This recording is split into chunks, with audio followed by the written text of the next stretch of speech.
नमस्कार, जनतंत्र टीवी देख रहा मेरे साथ मैं हूं शंकर दत्त पंत। खबरों की शुरुआत करते हैं। आपको बता दें कि कोरोना महामारी से ठीक होने के बाद मरीजों में नई तरह की दिक्कतें सामने आने लगी है, लेकिन हरियाणा सरकार ने लोगों की दिक्कतों के समाधान का फैसला किया है। सोमवार से पूरे प्रदेश के सभी जिला अस्पतालों और बड़े अस्पतालों में उमंग कोरोना केयर सेंटर्स की शुरुआत की जाएगी। अनिल विज ने बताया कि प्रदेश में उमंग के नाम से पोस्ट कोरोना केयर सेंटर की शुरुआत होने जा रही है और ये सुविधा सरकारी अस्पतालों के साथ साथ प्रदेश में तमाम बड़े अस्पतालों में दी जाएगी। कोरोना केयर सेंटर के लिए अस्पताल में एक विशेष कमरा निर्धारित किया जाएगा। वहां पर डॉक्टरों की ड्यूटी लगाई जाएगी और कोरोना से ठीक होने के बाद जो जो बीमारियां हो रही हैं उसके लिए मनोवैज्ञानिक, फिजियोथेरेपिस्ट और अन्य बीमारियों के विशेषज्ञ भी रखे जाएंगे। कोरोना के मरीज ठीक हो जाने के बाद उनको बहुत बड़ी दिक्कतें आ रही है। हमने फैसला किया है कि हम अपने सरकारी हर बड़े अस्पताल में पोस्ट कोरोना केयर सेंटर उमंग के नाम से चलाएंगे। बाकायदा एक कमरा इसी के लिए निर्धारित किया जाएगा। वहाँ पर डॉक्टरों की ड्यूटी लगाई जाएगी। जो जो बीमारियाँ इसके बाद हो रही हैं उसके लिए उसे मनोवैज्ञानिक को भी रखा जाएगा, उसमें बाकी बीमारियों के लिए भी रखा जाएगा, फिजियोथेरेपिस्ट भी रखा जाएगा। और इसमें प्राणायाम बहुत फायदेमंद है। प्राणायाम कराने के लिए भी हर सेंटर में योगा टीचर लगाया जाएगा। और केंद्रीय जल शक्ति राज्य मंत्री रतनलाल कटारिया ने गंगा में शव मिलने के मामलों को लेकर प्रदेश सरकारों को एडवाइजरी जारी की है। उन्होंने कहा है कि रात के 12 से 2 के बीच में बलिया के पास पुल से शव गिराए गए हैं, जो नमामि गंगे की धाराओं का उल्लंघन है। उन्होंने ये भी कहा है कि गंगा में शव बहाना गैर कानूनी है, इससे प्रदूषण स्तर बढ़ता है, लोगों की आस्था पर आघात होता है। उन्होंने ये बताया कि गंगा में हर रोज 20 लाख से ज्यादा लोग स्नान करते हैं। यमुनानगर में अधिकारियों की समीक्षा बैठक में भाग लेने पहुंचे कटारिया ने कहा कि देश में राज्यों के पास लकड़ी की कोई कमी नहीं है, संसाधनों की कोई कमी नहीं है, सरकारें संस्कार करवाने में पूरी तरह से सक्षम है। कटारिया ने राज्य सरकारों से कहा है कि वह इस मामले में संज्ञान में लेकर इस ओर अपना ध्यान दें।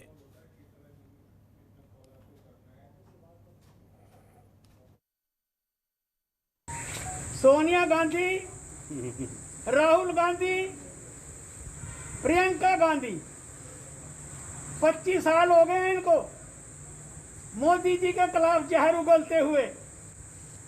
गुजरात से लगे थे, अब तक तो सफलता मिली नहीं, हर मोर्चे पे विफल रहे हैं, हर चुनाव में पटकनी खाई है और अब राष्ट्रीय आपदा को भी अपने राजनीतिक हितों के लिए।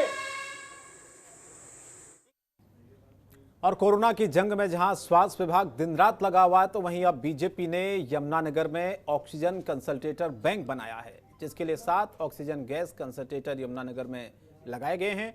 और हरियाणा के कैबिनेट मंत्री कुंवरपाल गुर्जर ने इसकी शुरुआत की है। कैबिनेट मंत्री ने इस मौके पर कहा कि प्रदेश में ऑक्सीजन और बेड की कोई कमी नहीं है। उन्होंने ये भी कहा कि ब्लैक फंगस को लेकर सरकार पूरी तरह तैयार है, इसको लेकर घबराने की बिल्कुल ज़रूरत नहीं है। सरकार इसके मरीजों के लिए विश्व स्तर पर जो दवाइयां हैं वो मंगवा रही है। अब तक हरियाणा में 250 मामले ब्लैक फंगस के आए हैं और एक मामला यमुनानगर जिले में सामने आया है। इसके लिए हर मेडिकल कॉलेज में बेड की व्यवस्था भी की गई है। कि आज ऑक्सीजन कंसंट्रेटर जो हमने आज एक बैंक बनाया है और पूरे हरियाणा में 400 से ज़्यादा 432 पूरे हरियाणा में भारतीय जनता पार्टी ने ये उपलब्ध कराए हैं। और जिस प्रकार से पूरे प्रदेश में पहले ऑक्सीजन की एक समस्या थी उसको देखते, लेकिन आज के दौर में हमारे पास हॉस्पिटलों में भी आज सरप्लस है ऑक्सीजन। और जहाँ तक बेड की बात है, बेड भी आज की तरीके में हमारे पास सरप्लस है। कहीं भी कोई इस प्रकार की प्रॉब्लम कहीं नहीं है कि बेड नहीं मिल जाए। वैसे तो हालांकि 12 जिला इतना अच्छा पोजीशन नहीं है कि इस पूरे दौर में जब काफ़ी समस्याएं थी, उस दौर में भी हमारे यहाँ ऑक्सीजन की या बेड की कोई इतनी बड़ी प्रॉब्लम नहीं थी, लगभग थोड़ी देर बाद मिल ही जाता था अगर कहीं पेशेंट आते थे, लेकिन अब हमारे पास सरप्लस है। और हरियाणा के वन एवं शिक्षा मंत्री कुंवरपाल गुर्जर का कहना है कि विपक्षी दल बेवजह मुख्यमंत्री और सरकार की आलोचना कर रहे हैं। उन्होंने कहा कि धारा 144 का आम जनता के लिए लगाई जाती है, न कि मुख्यमंत्री के लिए, क्योंकि यहां मुख्यमंत्री जाएंगे, वहां उनकी सुरक्षा में तैनात पुलिस कर्मचारी और अधिकारी तैनात होंगे। ऐसे में वहां पर 144 कैसे रहेगी। इसके अलावा शिक्षा मंत्री ने ब्लैक फंगस के बारे में बोलते हुए कहा कि इससे घबराने की जरूरत नहीं है। पूरे प्रदेश में सभी मेडिकल कॉलेजों में 20-20 बेड इन ब्लैक फंगस रोगियों के लिए आरक्षित किए गए हैं। कुंवरपाल गुर्जर ने कहा है कि देश व प्रदेश में जितनी तेजी से कोरोना से लड़ने के संसाधन जुटाए गए हैं वो काबिले तारीफ है। उन्होंने कहा कि विकसित देशों के मुकाबले भारत में न सिर्फ मृत्यु दर कम है बल्कि संसाधन बाकी देशों से ज्यादा है।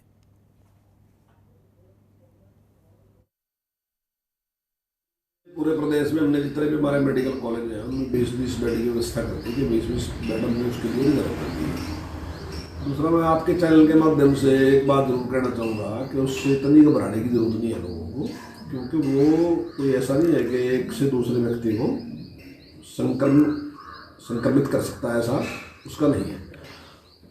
वो इस टाइप का एक वैसे तो डॉक्टर्स जो हैं, डॉक्टर साहबान जो है उसके बारे में ज़्यादा जानकारी देंगे, जिसकी व्यक्ति की इम्यूनिटी बहुत कमज़ोर है और जिसको स्टेरॉइड वगैरह दिया गया है, तो ऐसी स्थिति में उस व्यक्ति को ब्लैक फंगस हो सकता है और मिट्टी में जाने से या इस प्रकार का उसमें दिया गया है। लेकिन वो खतरा केवल उन लोगों को ज़्यादा है जिनकी इम्यूनिटी कमज़ोर है और या जिनको कोरोना भी हुआ है और जिनको मतलब इस प्रकार से स्टेरॉइड दिया गया है, तो ऐसे लोगों के लिए थोड़ा सा उसमें। और गोका चिका की अनाज मंडी में अव्यवस्था और गंदगी की वजह से व्यापारियों में काफी गुस्सा है, जिसको लेकर अनाज मंडी व्यापारियों ने मार्केट कमेटी प्रशासन के खिलाफ प्रदर्शन कर नारेबाजी की। व्यापारियों का आरोप है कि गंदगी फैली होने की वजह से बीमारियां फैल सकती है। साथ ही उनका यह भी कहना है कि मार्केट कमेटी कार्यालय में मात्र 200 गज की दूरी पर कूड़े के ढेर लगे हुए हैं और अधिकारी स्वच्छ भारत स्वच्छ अभियान पर सरेआम पलीता लगा रहे हैं, जबकि अनाज मंडी प्रशासन कुंभकर्णी नींद में सोया है।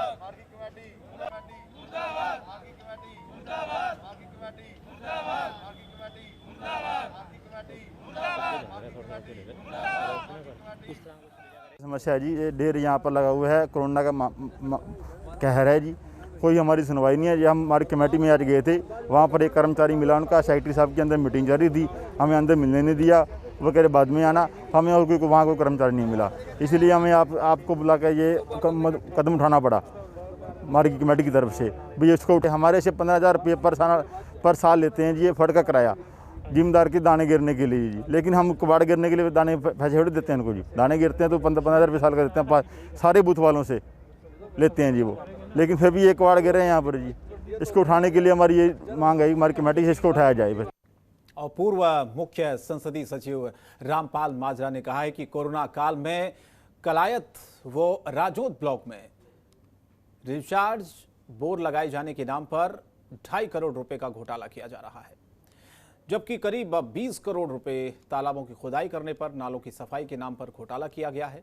इन तीनों मामलों की जांच हो और बड़ा घोटाला सामने आ सकता है। प्रेस कॉन्फ्रेंस कर रामपाल माजरा ने बड़े आरोप लगाते हुए कहा है कि कैथल जिले में अनेकों घोटाले किए जा रहे हैं। कलायत और राजौंद ब्लॉक में रिचार्ज बोर घोटाला होने जा रहा है। 2.5 करोड़ रुपए के फर्जी बिल तैयार कराए जा रहे हैं, किसी गांव से कोई मांग नहीं है।